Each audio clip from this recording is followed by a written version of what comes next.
नमस्कार मंडळी. विजयश्री ॲग्रो आयोजित वेबिनार मालिकेमधील आज चौथं वेबिनार आपण कंडक्ट करतोय. आणि चौथ्या वेबिनारचा विषय पण इंटरेस्टिंग आहे, काही जणांसाठी नवीन असेल. माती परीक्षण, संकल्प शाश्वत शेतीचा. या विषयावरती चेतन प्रभू सर आपल्या समोर आज मांडणी करणार आहेत. या वेबिनारमध्ये अनेक जण आपल्यासोबत जॉईन झालेले आहेत. अनेक शेतकरी मित्र, विद्यार्थी, काही कृषी उद्योजक, काही कृषी संशोधक सुद्धा आपल्याला जॉईन झालेले आहेत. काही कृषीमधले अध्यापक सुद्धा आपल्याला जॉईन झालेले आहेत. त्याचसोबत कृषी अधिकारी सुद्धा जॉईन झालेले आहेत. सो एक डायव्हर्स ऑडियन्स ग्रुप आज आपल्या वेबिनारसाठी आहे. या वेबिनारसाठी आपल्याला ज्यांनी मदत केली आहे त्यांचे मी सर्वप्रथम धन्यवाद देऊ इच्छितो. संपूर्ण वेबिनार मालिकेसाठी आपल्याला स्नेहसिंधू कृषी पदवीधर संघ, तसेच डॉक्टर बाळासाहेब सावंत कोकण कृषी विद्यापीठ यांच्या शास्त्रज्ञांकडनं आपल्याला वेळोवेळी मदत लाभत राहते. त्यांच्यामुळे हे वेबिनार आपण आज इथे चांगल्या प्रकारे घेऊ शकतोय. तर त्यांचे मी मनापासून धन्यवाद देतो. विजयश्री ॲग्रो या संस्थेची स्थापना 2001 साली झाली होती. मुख्य उद्दिष्ट विजयश्री ॲग्रोचं असं आहे की शेती उत्पादकता वाढवणं, म्हणजेच फार्म प्रोडक्टिव्हिटी, याच्यावरती काम आपण करत आहोत. सो शेती उत्पादकतेला आपण केंद्रस्थानी धरून या विषयाची निवड इथे आपण केलेली आहे. शेती म्हटलं की पहिलं आपल्याला डोळ्यासमोर येतं ते म्हणजे उत्पन्न. मग उत्पन्न कसं वाढवायचं? त्यासाठी आपण अनेक प्रकारच्या गोष्टी करायला लागतो. खतं असतील, पेस्टिसाइड असतील, तणनाशक, बुरशीनाशक, कीटकनाशक, अशा प्रकारे आपण फवारण्या करून, अशा केमिकल्सचा वापर करून आपण आपलं उत्पन्न वाढवण्याचा आपण विचार करत आहोत. मला जास्तीत जास्त पैसे कसे मिळतील? पण लाँग टर्ममध्ये, काही वर्षांमध्येच आपल्याला हे जाणवत नाही, की आज जे आपण उत्पन्न वाढवण्याचे प्रयत्न करतोय ह्या सगळ्या केमिकल्सचा वापर करून, त्याच्यातनं आपल्या मातीला काय होणार आहे बाबा? आपल्या जमिनीला काय होणार आहे? त्याच्यामधले असणारे न्यूट्रिएंट्स कुठे कमी होणार आहेत का? हे खरंच लाँग टर्मच्या दृष्ट्या शाश्वत आहे का? सस्टेनेबल आहे का? ह्याचा विचार कुठेतरी आपण करायचा विसरून जातो. तर शाश्वत शेती कशी करायची आणि त्याच्यामध्ये माती परीक्षणाचा असणारा जो एक मुख्य त्याच्यामध्ये रोल आहे, तर त्यावरती आज चेतन प्रभू सर आज आपल्या समोर मांडणी करणार आहेत. चेतन प्रभू सरांचं थोडक्यात इंट्रोडक्शन द्यायचं झालं तर ते स्वामी लॅब सोल्युशन्स याचे संचालक आहेत. माती, पाणी, देठ, पान परीक्षण प्रयोगशाळेचे प्रशिक्षक म्हणून त्यांना 15 वर्षांचा अनुभव आहे. सो मी चेतन प्रभू सरांना विनंती करेन की त्यांनी आपल्या विषयाची मांडणी करावी. धन्यवाद.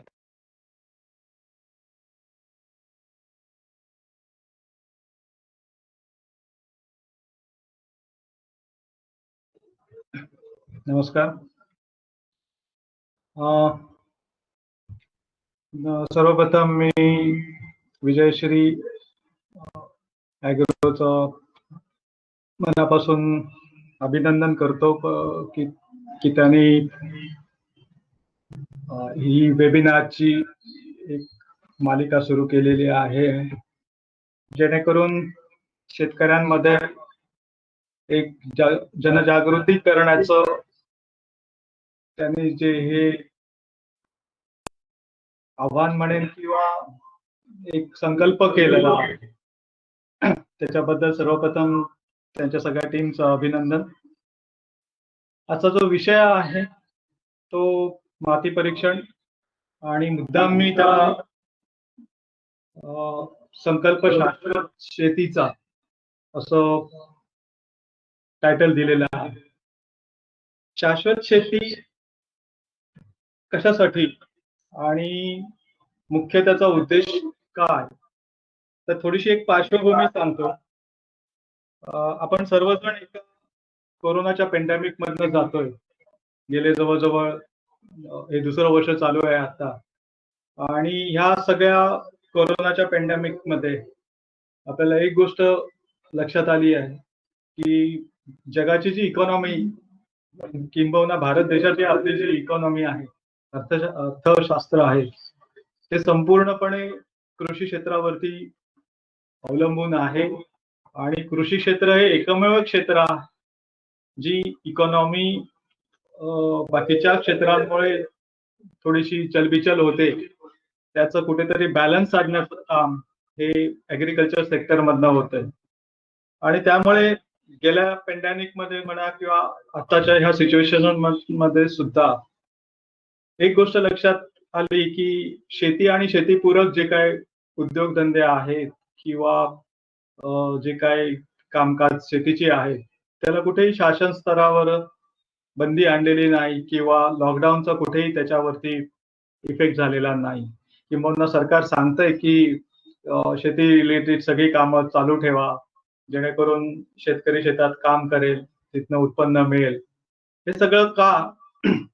कारण जागतिक लेवलवरती जेव्हा अभ्यास केला जातो अर्थशास्त्राचा, त्यावेळी असं लक्षात येतं की शेती हा एकमेव उद्योग आहे ज्याच्यामुळे अर्थव्यवस्था जी काय बिघड किंवा ज्याची गाडी एका ट्रॅकवरनं चालत असते आणि ती थोडी इकडे तिकडे होत असेल, तर शेती हा एकमेव विषय आहे जो ट्रॅक परत आपल्या मूळ गाडी पुन्हा ट्रॅकवरती आणू शकतो. त्यामुळे सगळ्यात महत्वाचं गोष्ट आहे तो शेती आणि शेतीपूरक सगळ्या उद्योगधंदे. आता मूळ मुद्दा जो आहे शाश्वत शेतीचा, तर आपल्याला थोडीशी एक पहिल्यापासूनची एक पार्श्वभूमी बघावी लागेल. एक साधारण स्वातंत्र्य मिळाल्यानंतरची जी गोष्ट आहे की जसजसं स्वातंत्र्य मिळाल्यानंतर आपल्याकडे एक लोकसंख्येची वाढ होत गेली आणि ही वाढत्या लोकसंख्येची भूक भागवणं हे आपल्याकडे त्यावेळी जे काय उत्पन्न मिळत होतं किंवा त्यावेळी आपल्याला जे काय उत्पन्न शेतीतनं होत होतं ते पुरेसं होत नव्हतं.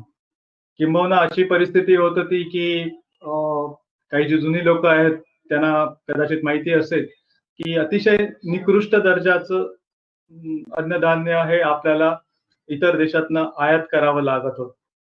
आणि मग वाढत्या लोकसंख्येची भूक भागवणं हे तत्कालीन जे कोण सरकार होती त्या सगळ्यांची प्राथमिकता. आणि मग हे सगळं कसं साध्य करता येईल, हा जो मेळ आहे वाढती लोकसंख्या आणि अन्नधान्याचं उत्पन्न, हा कुठेतरी साधण्यासाठी मग हरित क्रांती झाली किंवा रासायनिक खतांचा वापर सुरू झाला. आता मूळ उद्देश खूप चांगला होता की रासायनिक खतांचा वापर करून जास्तीत जास्त शेतीतनं उत्पन्न कसं काढता येईल. आणि त्याच्यासाठी सुरुवातीच्या काळामध्ये रासायनिक खतांचा वापर सुद्धा एक नियंत्रित पद्धतीने केला जात होता, जेणेकरून पिकाची गुणवत्ता चांगली राहील, पिकाचं उत्पादन वाढेल आणि त्याचबरोबर मातीचा जो कस आहे किंवा मातीचं जे आरोग्य आहे ते व्यवस्थित राखलं जाईल.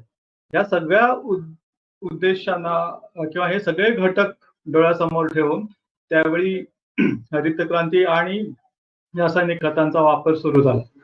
पण एक मानवी प्रवृत्ती असते की आपल्याला समजलं की एखादी गोष्ट वापरली की आपल्याला उत्पन्न जास्त मिळतंय. उदाहरणार्थ भाताची शेती आहे, समजा 1 गुंठ्यातनं आपल्याला एक 20 किलो किंवा 25 किलो भाताचं उत्पन्न होत असेल, तर समजा 1 किलो खत वापरलं तर ते उत्पन्न समजा 40 किलो झालं. मग माणूस काय करतो, अरे वा, हे ह्या वर्षी 1 वर्ष 1 किलो खत वापरलं, मला उत्पन्न 25 किलोच्या ऐवजी 40 किलो. पुढच्या वर्षी 1.25 किलो वापर, त्याच्या पुढच्या वर्षी 1.5 किलो वापर. ही हाव असते आणि तेच परिस्थिती सगळीकडे त्यावेळी हळूहळू व्हायला लागली. मग रासायनिक खतांचा हा जो वापर होता तो इतका अनियंत्रित होत गेला की काही ठिकाणी भारतातल्या ज्यावेळी 2000 साली संपूर्ण भारतातल्या जमिनीचं सर्वेक्षण केलं गेलं, त्यावेळी असं लक्षात आलं की काही जमिनी ज्याच्यातनं गवत पण उघडणं कठीण होते. म्हणजे इतक्या नापीक लेवलला त्या जमिनी गेल्या. हे असं का झालं? तर रासायनिक खतांचा अनियंत्रित वापर ह्या सगळ्या गोष्टीला कारणीभूत ठरला.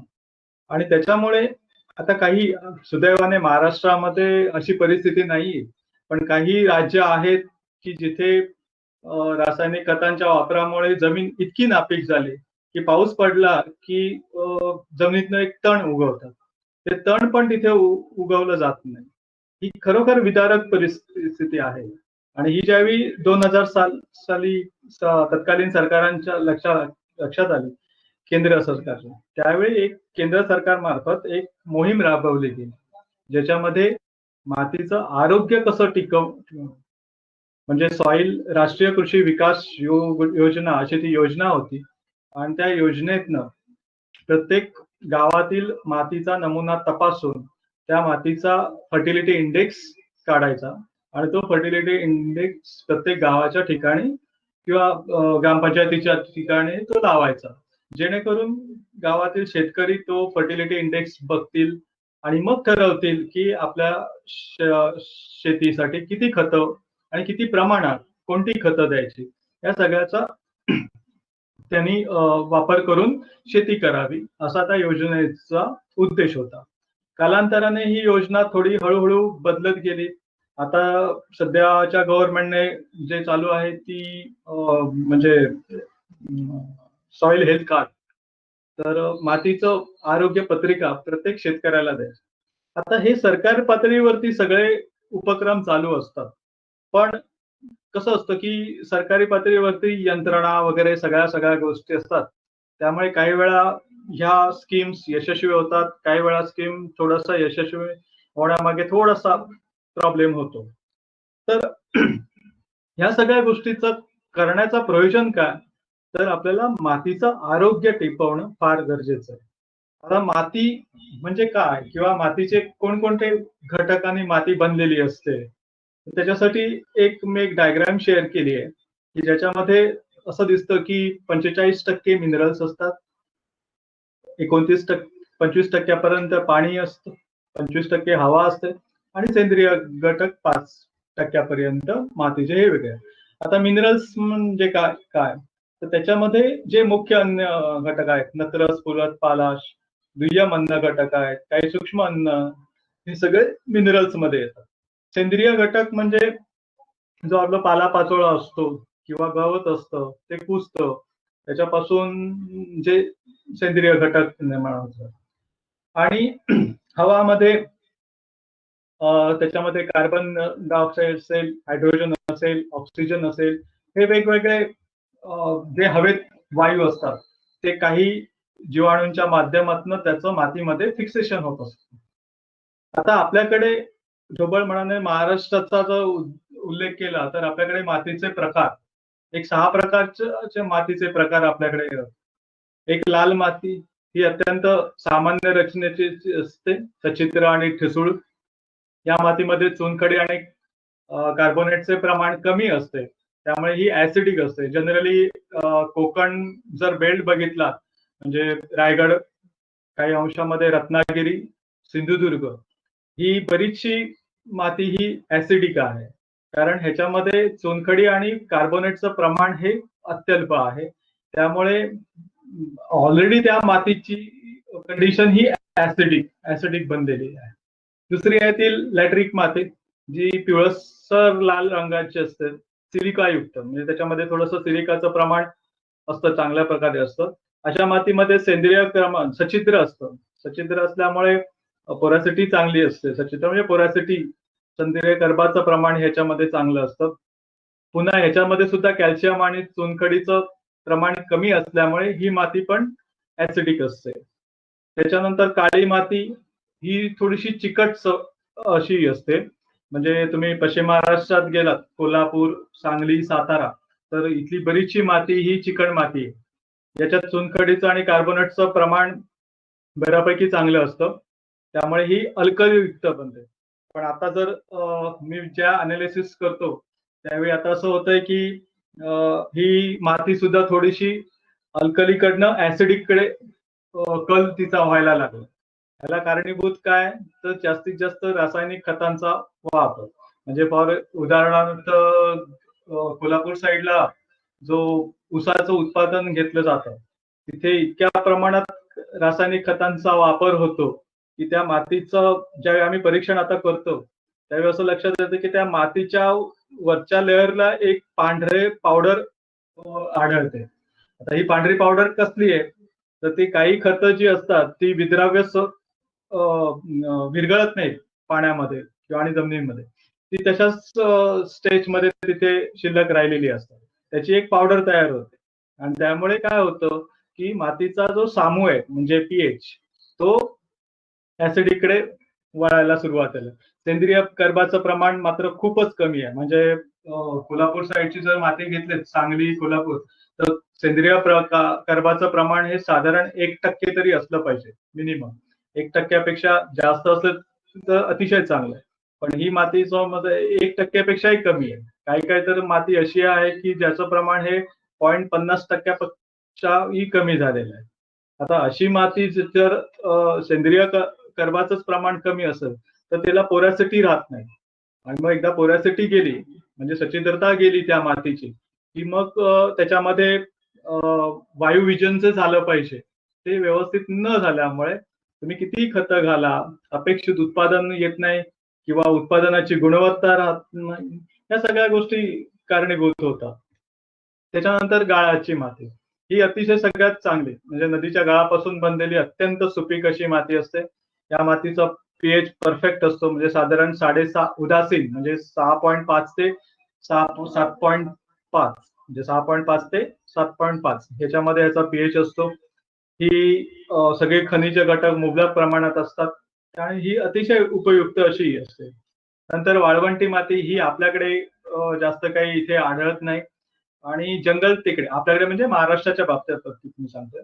जंगल टेकडीवरची माती ही पिकांच्या उत्पन्नासाठी खूप चांगली असते. म्हणजे आपण बघत असू तर जंगलातील कित्येक झाडं ही कोणी खतं घातलत नाही, रासायनिक खतांचा वापर तिथे होत नाही, पण ती स्वतःच्या मातीच्या क्वालिटीवरती ती माती ती झाडं वाढलेली असतात किंबहुना त्यातनं उत्पन्न मिळत असतं.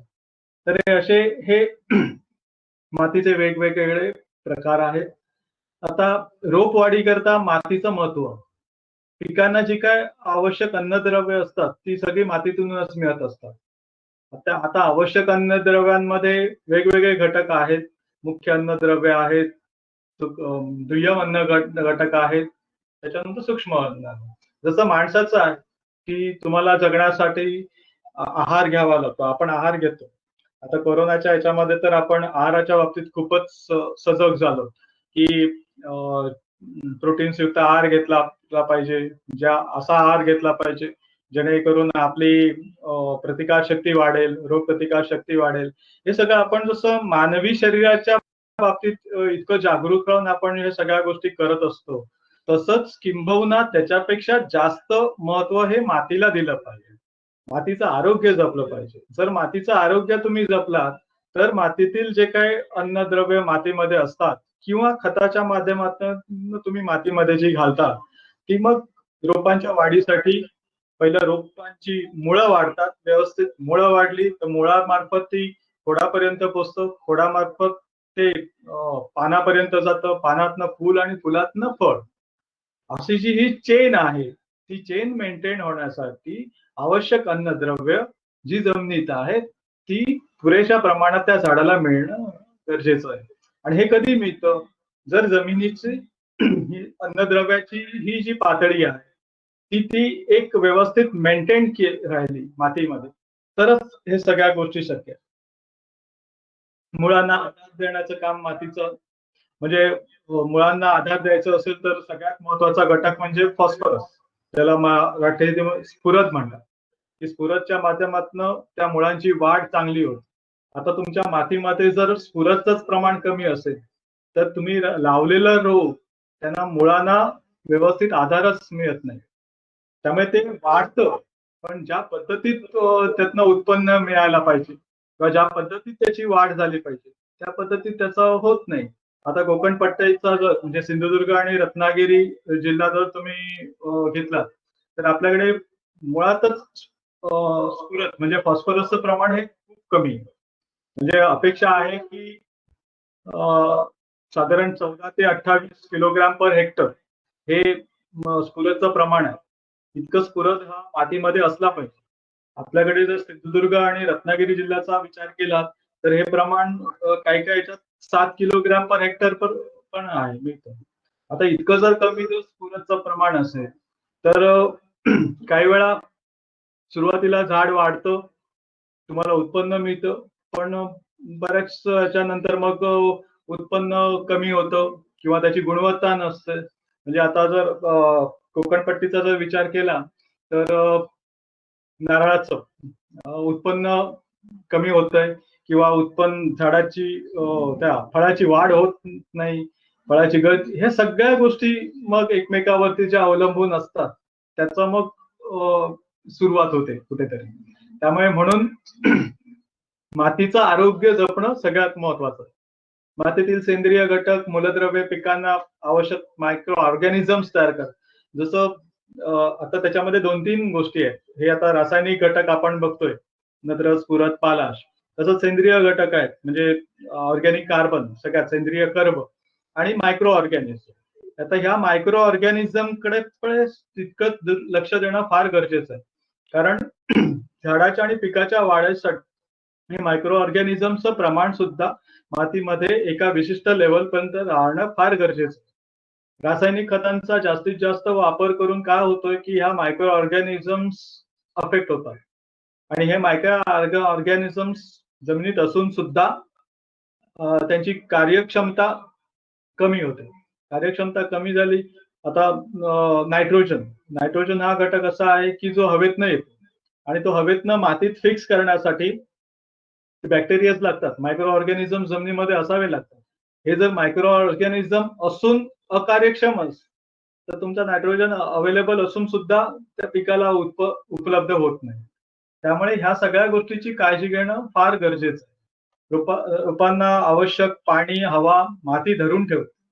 मातीमुळे रोपाला आवश्यक ते टेम्परेचर जे असतं ते काही प्रमाणात मातीमुळे सुद्धा उपलब्ध होऊ शकतं. म्हणजे फॉर एक्झाम्पल काही वेळा कडक उष्णता असेल तर वर्ण जो उष्णतेचा जो स्ट्रोक बसत असतो झाडाला तो कुठेतरी बॅलन्स करण्याचं काम खालनं माती करत असते, पाण्याच्या माध्यमातून म्हणा किंवा आणखी इतर घटकांच्या माध्यमातून. म्हणून ह्या सगळ्या गोष्टीची काळजी घेणं फार गरजेचं आहे.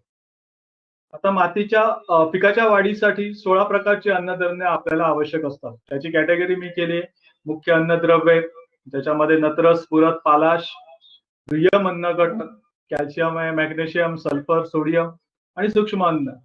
म्हणजे आम्ही एक उदाहरण देतो जनरली की आपण जेवायला बसलो तर आपल्याला सकस आहार लागतो. रोज तुम्हाला कोणतरी भात आणि डाळच खायला घालायला लागलं तर आपण थोड्या दिवसांनी कंटाळतो. मग कधीतरी आपल्याला भाजी लागते, कधीतरी लोणचं लागतं, कधीतरी पापड लागतो, कधीतरी चटणी लागते.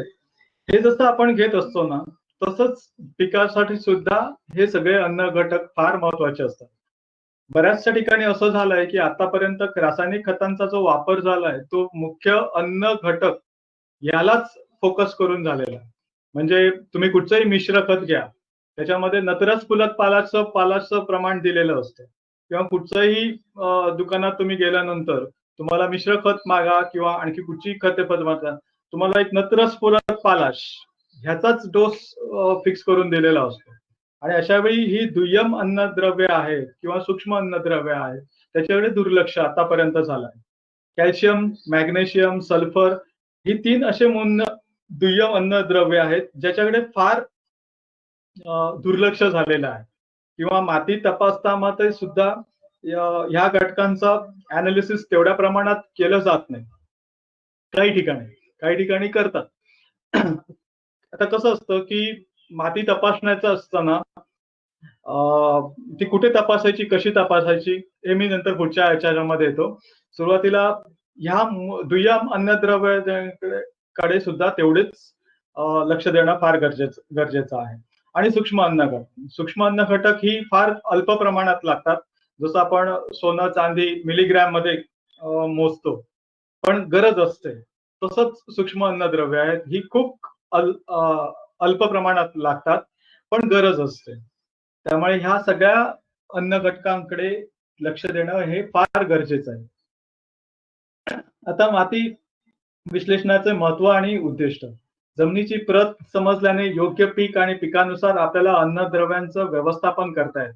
सगळ्यात महत्वाची गोष्ट कुठची आहे की आता माझ्याकडे समजा जमीन आहे आणि मला त्या जमिनीत लागवड करायची आहे. आता कुठचं पीक मी इथे लागवड करू शकतो हे सगळ्यात महत्वाची गोष्ट आहे. म्हणजे उदाहरणार्थ समजा मला संत्र्याची लागवड करायची आणि मी सिंधुदुर्ग जिल्ह्यात आहे आणि सिंधुदुर्ग जिल्ह्यात मी संत्र्याची लागवड केली. लागवड करू शकता, पण अपेक्षित पीक आहे किंवा त्या अपेक्षित पिकाचं गुणवत्ता आहे ती मला कधीच इथे मिळणार नाही. कारण त्याला वातावरणातील बदल वगैरे सगळ्या गोष्टी कारणीभूत आहेत. तद्वत माती, आता संत्रा जर बघितला तर तुम्ही मराठवाड्यामध्ये किंवा सोलापूर वगैरे ह्या जिल्ह्यामध्ये संत्र्याची सीता आपलं हे डाळिंबाची लागवड जास्त आहे. नागपूर साईडला तुम्हाला संत्र्याची लागवड जास्त आहे. तिथलं हवामान, तिथलं मातीची रचना, मातीतील उपलब्ध असलेले अन्न घटक हे त्या पिकाला अनुसरून तिथे असल्यामुळे तिथे त्या पिकाची वाढ होते. आता आपल्याकडचा समजा देवगडचा हापूस आंबा जर तुम्ही घेतला तर देवगडच्या हापूस आंब्याचं वैशिष्ट्य असं आहे की देवगड किनाऱ्यापासून जसजसं तुम्ही लांब जाल 25 किलोमीटर पर्यंत तसतसं त्या हापूसची चव बदलत जात. याला कारणीभूत तिथली मातीची रचना पण तेवढीच प्रमाणात कारणीभूत आहे. जसं वातावरण आहे तसं मातीची रचना पण आहे. त्यामुळे ह्या सगळ्या गोष्टीचं नियोजन करून आपल्याला कुठचं पीक घ्यायचं आहे आणि मग त्या पिकानुसार त्याला अन्नद्रव्याचं व्यवस्थापन, मग ते सेंद्रिय खतं असतील किंवा रासायनिक खतं असतील याच्या माध्यमातून करायचंय. पण ही प्रत समजणार कधी? जर तुम्ही मातीचं परीक्षण केलात तर. म्हणून सगळ्यात प्रथम मातीचं परीक्षण केल्यानंतर आपल्याला समजतं की आपल्या जमिनीची प्रत कुठची आहे. मग आवश्यक ती खते, अन्नद्रव्य समतोल प्रमाणात आपण सुपीकता राखू शकतो. खतांच्या नियोजनातून अवाजवी होणारा खर्चात बचत होऊ शकते. उदाहरणार्थ समजा आता भाताचा जर डोस तुम्ही घेतला तर भाताला एक 100 उदाहरण म्हणून मी देतोय.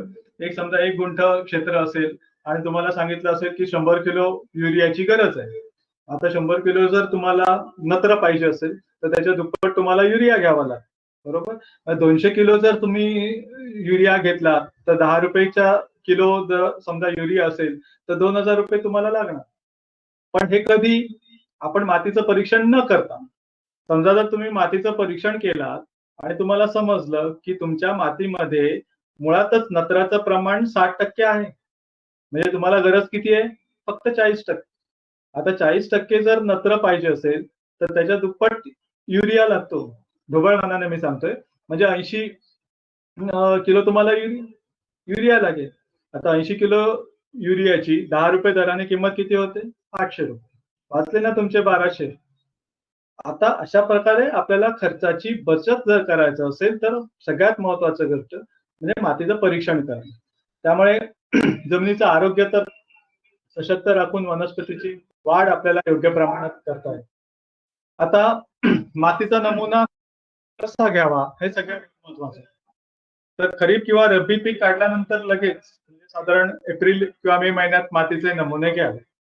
जेव्हा तुमचा पिकाचा हंगाम संपतोय त्या पिकांचा हंगाम संपल्यानंतर लगेच तुम्ही मातीचा नमुना परीक्षणासाठी घेतला पाहिजे.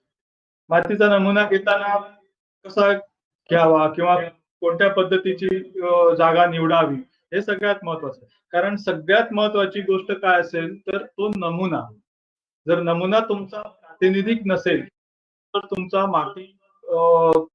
तो मातीचा सगळा एरिया आहे तो रेफरन्स करत नसेल किंवा तुमचा तो प्रातिनिधिक स्वरूपातला जर मातीचा नमुना नसेल तर संपूर्ण सगळं पुढचंच गणित चुकत जाईल.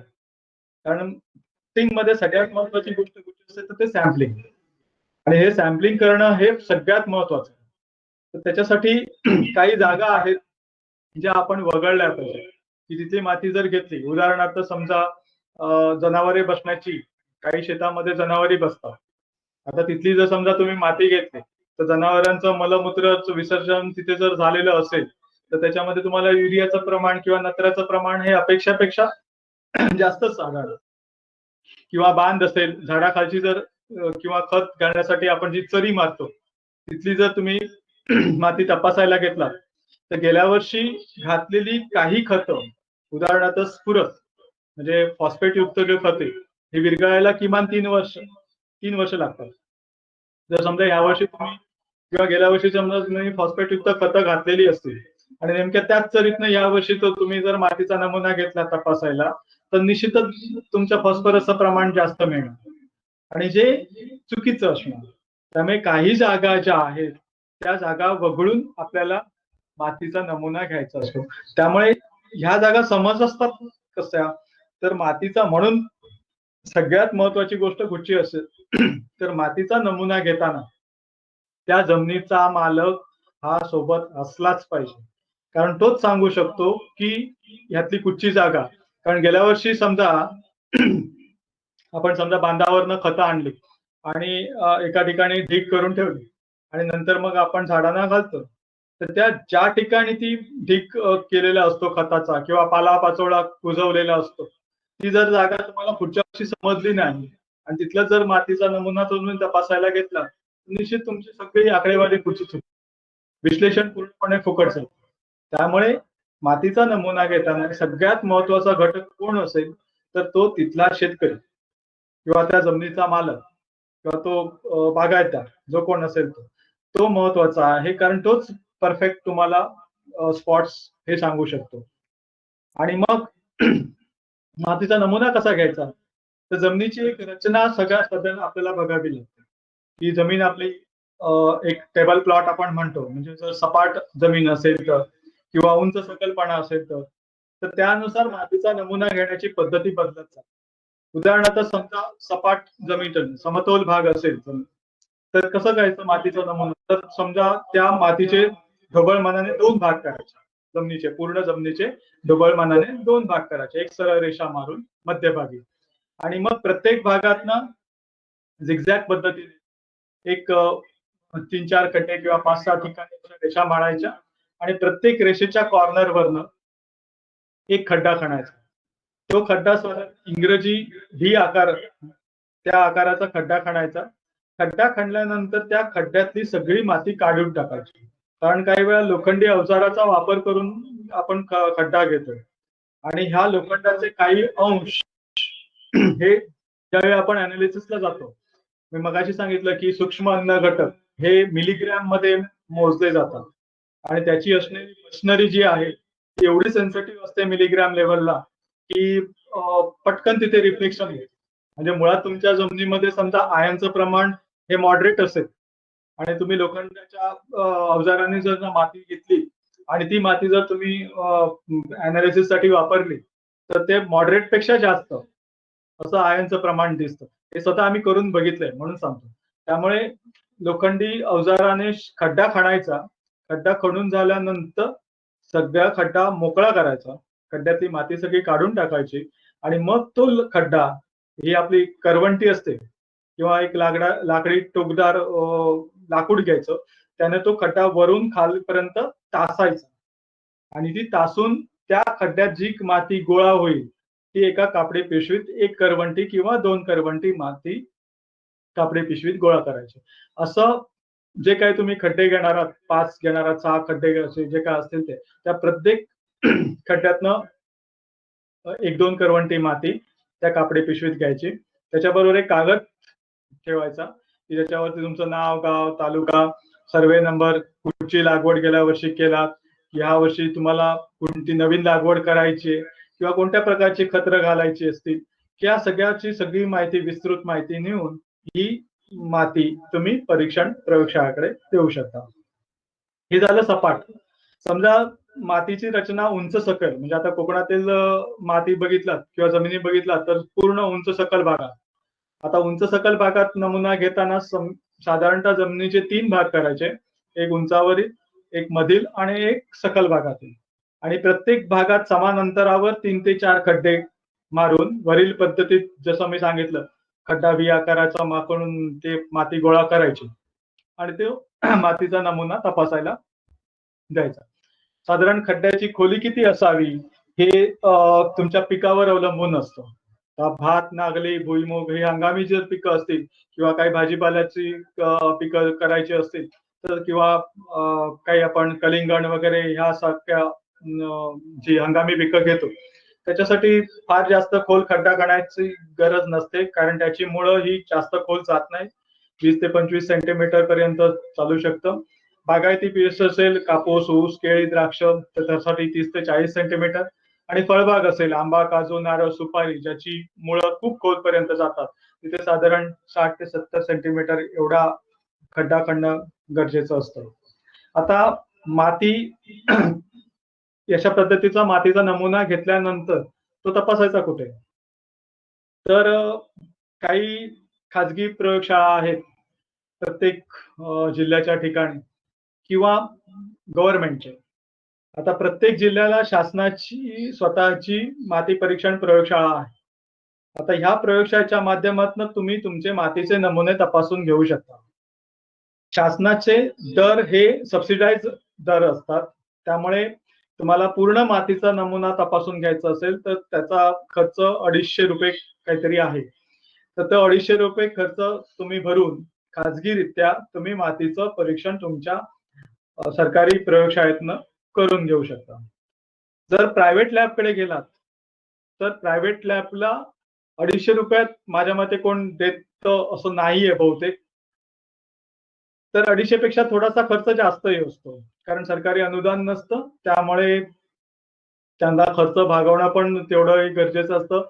केमिकलचा खर्च असतो, मशिनरीचा खर्च असतो, त्याच्यानंतर मनुष्यबळ असतं. सगळ्याचा खर्च ताळमेळ करून तो साधारण जो काय खर्च असेल तो खाजगी प्रयोगशाळा आपले चार्जेस लावत असतं. तर तिथेही तुम्ही तपासून घेऊ शकता. माझा आग्रह नाहीये कोणालाच की तुम्ही अमुकच ठिकाणी माती तपासा.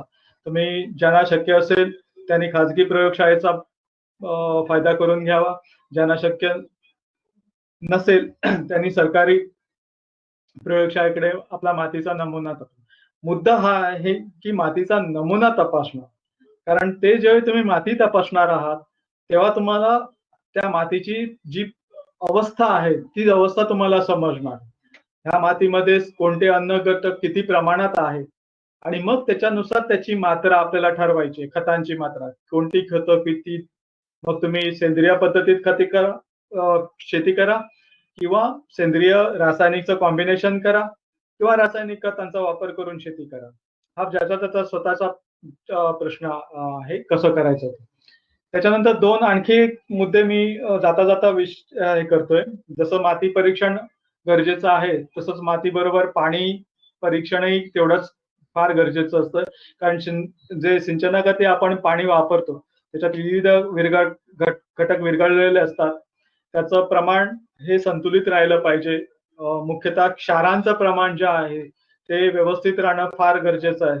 आता बऱ्याचशा ठिकाणी विद्राव्य खतांचा वापर केला जातो म्हणजे वॉटर सोल्युबल फर्टिलायझर्स जे असतात त्याचा वापर जास्त प्रमाणात केला जातो किंवा फवारणीसाठी औषधं फवारण्यासाठी किंवा काही संप्रेरक फवारण्यासाठी किंवा काही खत रासायनिक खतं सुद्धा फवारण्यासाठी पाण्याचा वापर केला जातो. म्हणजे जी पाण्यात विरघळणारी जी खतं असतात त्याच्यासाठी. तर त्याच्यासाठी पाण्याचं विश्लेषण करणं पण तेवढंच गरजेचं आहे. त्याच्यासाठी सुद्धा नमुना घेताना तो कोणत्या पद्धतीत घ्यावा, कसा घ्यावा, ती जी बाटली असेल ती शक्यतो प्लास्टिक किंवा काचेची बाटली जी काय वापरणार आहात धातूचा वापर शक्यतो टाळावा. की ती पाण्याची बाटली धुवून घेतली पाहिजे.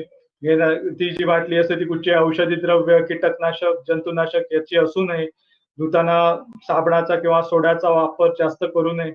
आणि मुख्य म्हणजे पाण्याचा नमुना घेतल्यानंतर तो 24 तासाच्या आत लॅबकडे तुमच्या पोहोचला पाहिजे. हे सगळ्यात महत्वाचं. आणि शेवटचा जो मुद्दा माझा आहे पाणी आणि देठ विश्लेषण. आता ही आधुनिक जे काय आपण शेतीची पद्धत वापरतोय ज्याच्यामध्ये उत्पादन वाढीसाठी आपण वेगवेगळे प्रयोग करत असतो. तर सगळ्यात महत्वाचा प्रयोग म्हणजे पाणी आणि देठ विश्लेषणाचा. आपल्याकडे कोकणात अजून ह्याचा जास्त वापर केला जात नाही, पण पश्चिम महाराष्ट्रामध्ये जिथे द्राक्षाची जी शेती आहे तिथे पाने आणि हे देठ व्हेरी कॉमन, म्हणजे प्रत्येक जण तिथे पाने आणि देठाचं विश्लेषण करत असतो. याच्यामुळे काय फायदा होतो की जी फवारणीद्वारे आपण अन्न घटक देणार आहोत त्याचं परफेक्ट नियोजन करता येतं. म्हणजे एखाद्या अन्नद्रव्याच्या कमतरतेमुळे ही कीड येणार आहे किंवा ही कीटक येऊन त्या पिकाला त्रास देणार आहे, हे तुम्ही पानं आणि देठ विश्लेषण केलं की लगेच तुम्हाला समजतं. आणि एकदा का तुम्ही समजलं की मग त्याच्यानुसार उपाययोजना करणं फार सोपं जातं. तर पाने आणि देठ नमुना कसा घ्यायचा त्याच्यासाठी सुरुवातीला तुम्हाला आधी प्रातिनिधिक स्वरूपात झाडांची निवड करायची पाहिजे. ती झाडांची निवड केल्यानंतर शक्यतो ती पानं किडलेली, सुकलेली, काळी पडलेली अशी पानं घ्यायची नाही. सशक्त पानं घ्यायची, म्हणजे एकदमच कोवळी नाही, म्हणजे नुकतीच पालवी आलेली वगैरे अशी पानं निवडून चालत नाही. ती माती पानांची निवड करताना झाडाचे 3 भाग करायचे, वरून खाली. वरच्या भागात एक 2-3 पानं किंवा मधल्या भागात एक 3-4 पानं, खालच्या भागात तशी 2-3 पानं, अशी सगळी पानं घेऊन वेगवेगळ्या झाडाची ती सुद्धा पानं, सगळी पानं 24 तासाच्या आत कशी पोचतील या दृष्टीने नियोजन करणं फार गरजेचं आहे. तर अशा पद्धतीत मातीतून जर आपल्याला खरोखर उत्पादन चांगलं घ्यायचं असेल तर सगळ्यात महत्वाची गोष्ट आहे म्हणजे मातीचं आरोग्य टिकवणं. आणि मातीचं आरोग्य टिकवायचं असेल तर सगळ्यात महत्वाची गोष्ट काय आहे तर ते मातीचं परीक्षण करणं. एक माझा जो अनुभव आहे तो थोडक्यात सांगतो की आता ह्या लॅबच्या माध्यमातून मी सिंधुदुर्ग, रत्नागिरी जिल्ह्यात काम करतोय, काही कोल्हापूर जिल्ह्यात सुद्धा काम करतोय. तर तिकडच्या जिल्ह्यामध्ये जो लोकांमध्ये अवेअरनेस आहे तेवढा अवेअरनेस माझ्या सिंधुदुर्ग किंवा रत्नागिरी जिल्ह्यामध्ये अजून होत नाही. आमचा प्रयत्न आहे, मी खूप प्रयत्न करतोय की अवेअरनेस एकदा तरी मातीचं परीक्षण करून घ्या. किमान 3 वर्षातनं एकदा तरी मातीचा नमुना तपासलेला असलाच पाहिजे. ज्यांची फळबागायती वगैरे असं आहे किंवा ज्यांना शक्य आहे हंगामी पिकं घेणारे जे कोण आहेत त्यांनी तो प्रत्येक हंगामन्याय मातीचा नमुना तपासून घेतला पाहिजे. आग्रह नाही माझा इथे ह्या व्यासपीठावरनं की तुम्ही ते फक्त माझ्याकडेच करा, कुठेही करा, कुठच्याही खाजगी लॅबकडे करा किंवा सरकारी लॅबमध्ये करा, पण एकदा तरी मातीचा नमुना तपासा. ज्यावेळी तुम्ही तपासाल त्यावेळी तुम्हाला खरोखर त्या मातीचं आरोग्य समजेल आणि मग त्यानुसार त्या तुमच्या पिकाला लागणारे जे काय अन्नद्रव्य आहेत, खतं असतील, त्याचं नियोजन करता येईल. त्या नियोजनातनं तुमची आर्थिक बचत होईल आणि सगळ्यात महत्वाची गोष्ट म्हणजे आता तुम्ही जी शेती करताय ती तुमच्या पुढच्या पिढीसाठीच येते. तुमच्या पुढच्या पिढीला जर शेतीतनं उत्पादन काढायचं असेल तर आजच्या घडीला मातीचं आरोग्य टिकवणं हे फार गरजेचं आहे. नाहीतर भविष्यात तुम्ही तुमच्या पुढच्या पिढीला काय देणार आहात याचा खूप गांभीर्याने विचार आजच्या शेतकऱ्यांनी करणं फार गरजेचं आहे. तर माझं एक आव्हान आहे समस्त सगळ्या शेतकऱ्यांना, जे कोण शेतकरी याच्या वेबिनार मध्ये अटेंड झालेले असतील किंवा स्टुडंट्स असतील किंवा जे कोण असतील त्यांनी, की जास्तीत जास्त आपल्याला अवेअरनेस करायचंय. आताच माझ्याकडे एक बातमी आली आहे की महाराष्ट्र सरकारने एक मोहीम हाती घेतली की 10% रासायनिक खतांचा वापर कसा कमी करता येईल. आता 10% जर रासायनिक खतांचा वापर तुम्हाला कमी करायचा असेल तर मुळात तुमची माती कशी आहे हे समजणं फार गरजेचं आहे. मातीतील अन्न घटक किती आहे हे समजणं फार गरजेचं आहे. आणि त्याच्यासाठी सगळ्यात महत्वाची गोष्ट करायची असेल तर ते मातीचं परीक्षण.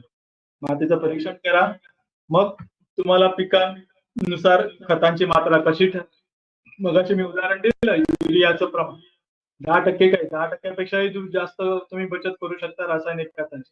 पण ते कधी जर तुम्हाला खरोखर त्या मातीतील नत्राचं प्रमाण कळलं तर. आणि म्हणून सगळ्यात महत्वाची गोष्ट म्हणजे मातीचं परीक्षण करणं. धन्यवाद. धन्यवाद चेतन सर. आपण काही प्रश्नोत्तरांकडे वळूया. जर कोणाला प्रश्न असतील तर त्यांनी क्वेश्चन अँड आन्सर या कॉलम मध्ये आपले प्रश्न विचारायचे. पहिला प्रश्न आपल्याला येतोय मनोज सरांकडून. Can we test wet soil?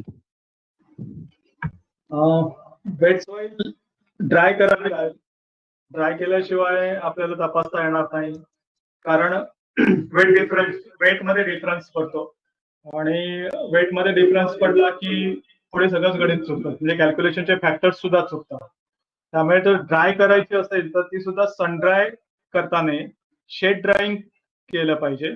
थोडस सावलीत मातीचा नमुना तुम्हाला वाढवून तपासावा लागेल. एक तर तुम्ही स्वतः करू शकता किंवा तुमच्या ज्या काही जी कोण प्रयोगशाळा, जिथे कुठे प्रयोगशाळा आहे त्या प्रयोगशाळेने ते करणं फार गरजेचं आहे.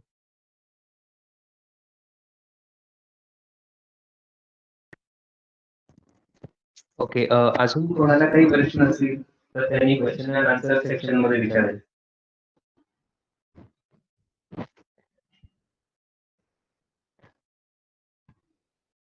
सर, आपला फोन नंबर आपण शेअर करू शकता का, जेणेकरून कोणाला काही डाऊट्स असतील किंवा काही माती परीक्षणाविषयी गरज असेल तर ते तुम्हाला डायरेक्ट कॉन्टॅक्ट करतो.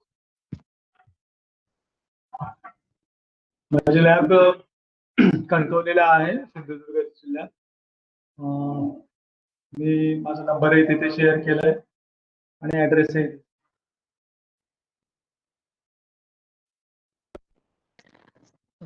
कणकवली बाहेरील शेतकऱ्यांना जर माती परीक्षण करायचं असेल, रत्नागिरी जिल्हा असेल, रायगड असेल किंवा इतर बाजूचे जिल्हे असतील, तर त्यांनी कशा प्रकारे परीक्षण करावं असं तुम्ही सुचवाल?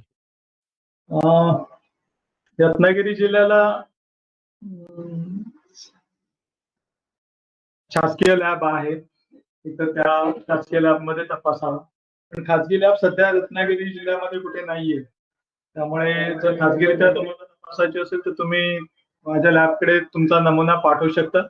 कुरिअरने तुम्ही ह्या ऍड्रेसवरती नमुना पाठवा किंवा आमच्या लॅबची काही कलेक्शन सेंटर्स आहेत. म्हणजे माझ्या लॅबची ऍक्च्युली मी खरं जाहिरात करायची माझा नव्हतं, पण सांगतो आता की काही मुलं मी कलेक्शन सेंटरसाठी आयडेंटिफाय केलेली आहेत.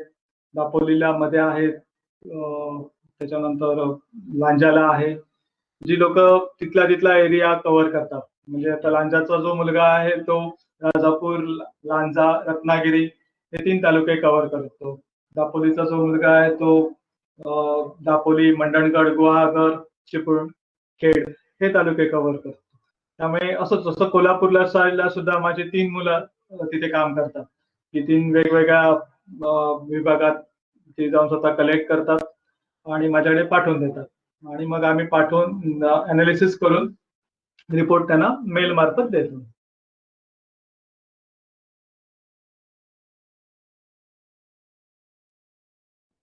Okay sir.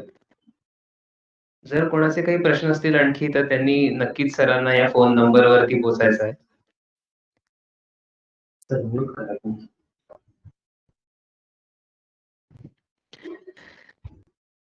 आज या वेबिनारला अनेक जण उपस्थित राहिले आणि उत्तम माहिती आपल्याला चेतन प्रभू सरांनी या वेबिनार मार्फत दिलेली आहे. चेतन सर, मी एक रिक्वेस्ट करेन तुम्हाला की प्रेझेंटेशनचे जे शेवटचे स्लाइड्स आहेत तर ते कृपया शेअर करावेत.